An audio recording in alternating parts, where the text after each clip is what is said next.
Berita melaporkan Menteri di Kementerian Kewangan di bawah Anwar Ibrahim mengatakan penyelarasan subsidi RON95 akan dilaksanakan pertengahan tahun ini menggunakan sistem dua kadar harga. Saudara, ayat menteri ni susah nak faham. Senang ya, dua kadar harga bagai. Dia secara ringkasnya macam ni. Kerajaan akan tarik semula subsidi RON95 di mana harga minyak RON95 ini akan ditentukan oleh mekanisme harga automatik. So, harga minyak RON95 bersubsidi sekarang ni RM2.5 sen, di mana sekiranya kerajaan tarik subsidi, harganya sekitar RM3.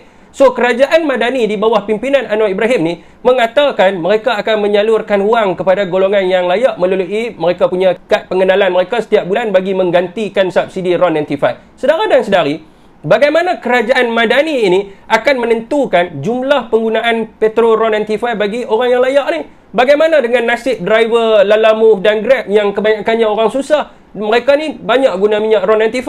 Jika kerajaan meletakkan ketetapan jumlah wang yang akan diterima, pasti ada ramai yang tidak akan dapat dan ini tidak mencukupi. Itu satu bab. Keduanya, bagaimana kerajaan nak memastikan kewajaran peningkatan harga produk dan perkhidmatan berbanding dengan peningkatan kos? Sebagai contohnya hari ini, diesel naik 50% dan ada segelintir yang naikkan harga produk dan perkhidmatan mereka sehingga 70% dengan alasan peningkatan kos. Wa imma apa pun dasar yang kerajaan buat, sekiranya tidak ada perancangan yang jelas, ia akan membebankan rakyat. Saudara, saya ada ingatlah dulu ada orang kata, macam ni dia bunyi ya, saudara, subsidi ini adalah hak rakyat. Apakah pandangan rakyat Malaysia?